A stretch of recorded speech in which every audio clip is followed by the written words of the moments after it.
Halo kalian, para sobat-sobatku yang makannya Senin, Kamis, minumnya Jumat, Sabtu, dan bernapasnya hanya pada hari Minggu. Apa kabar kalian hari ini? Coba tebak aku di mana? Coba tebak aku di mana? Sahabat kalian yang berbeda aliran satu ini, di mana sahabat kalian yang ini? Coba tebak di mana? Apa harus aku tunjukkan? Siap-siap ya, siap-siap ya. Tuh di belakang, di belakang aku aja ada Harbour Bridge. Oke, siap-siap. Tebak 1, 2, 3. Tebak 1, 2, 3. Kayak mana menurut kalian? Udah wow belum di mata kalian? Kalian ini hina-hina aku aja, tapi aku jalannya ke sini daripada kalian jalannya paling jauh ke Simpang Belon. Jelas-jelas kau tak memikirkan aku. Jelas-jelas kau tak. Kayak mana menurut kalian sahabat-sahabat aku?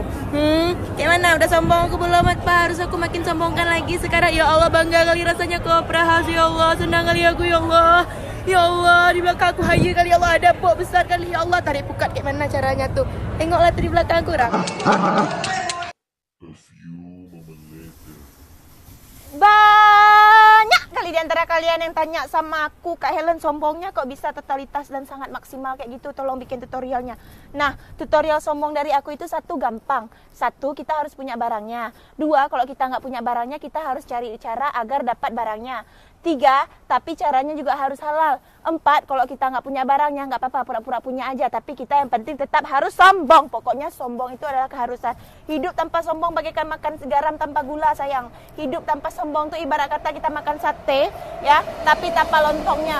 Nggak mantap. Pokoknya jangan lupa kita harus sombong. Lupakan aja istilah gula dan garam, karena itu aku asal-asal buat aja. Pokoknya sombong, terus. Oke, hidup sombong, kita harus sombong. Pokoknya kita harus sombong, karena sombong adalah sombong.